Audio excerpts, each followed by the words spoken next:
Hello everyone, my name is Vaishnavi Parate. I am a law student and today we are going to discuss and learn about offenses against women.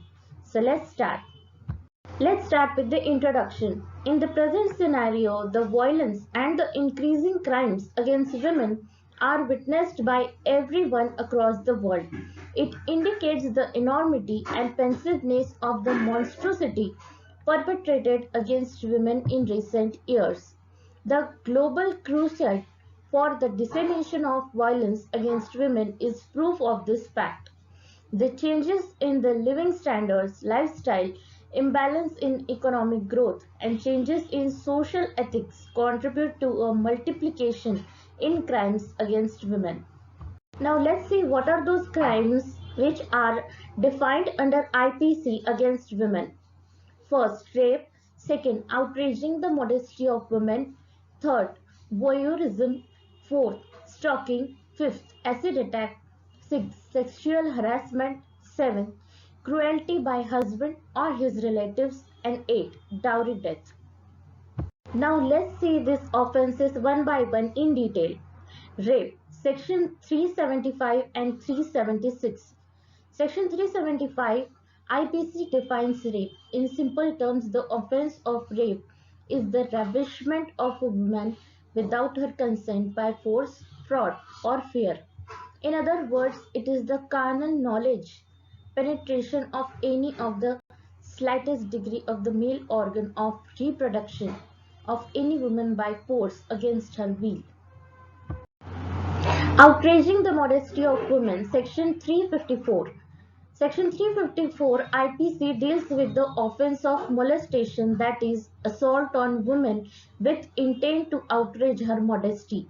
This section aims to protect women against any sort of indecent or filthy behavior by others which is derogatory to their modesty.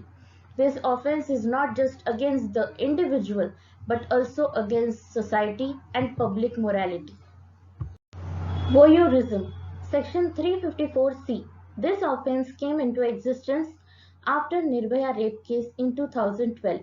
It is mentioned under Section 354C of IPC. The word voyeurism means appeasement derived from observing the genital or sexual acts of others secretly. This provision is divided into two different parts. Firstly, when a person watches or captures an image of a woman engaging in some private act, and secondly, when the person disseminates or spreads such an image. Stalking.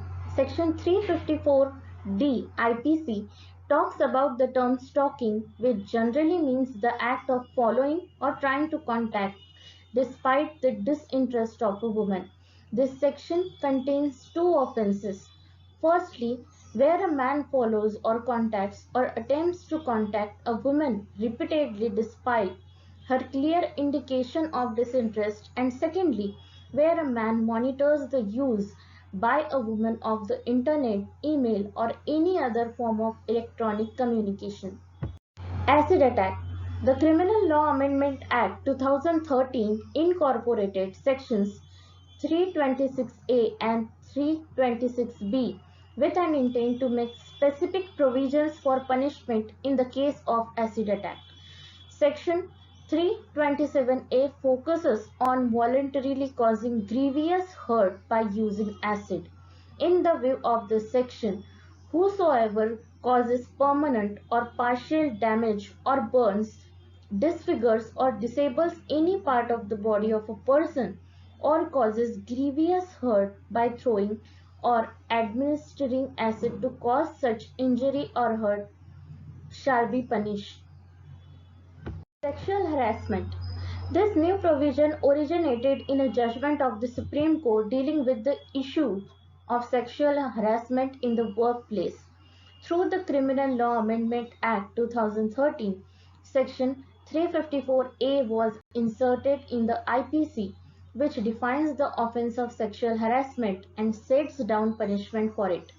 It includes if any man makes physical contact and advances unwelcome and explicit sexual act, demands or requests for sexual favors, shows pornography against the will of a woman, makes sexual colored remarks. Cruelty by husband or his relatives. Section 498A, a separate chapter of IPC, deals with the issues of cruelty by a husband or his relatives under Section 498A IPC. The objective behind the introduction of this provision was to punish the husband and his relatives who torture, ill-treat, and harass a woman to force her or any other person related to him to meet any unlawful demands. Dowry death. Section 304B. Dowry deaths and bride burning are sinful acts which are still prevailing in Indian society. It is a symptom of a special social illness and is unfortunate development of our society.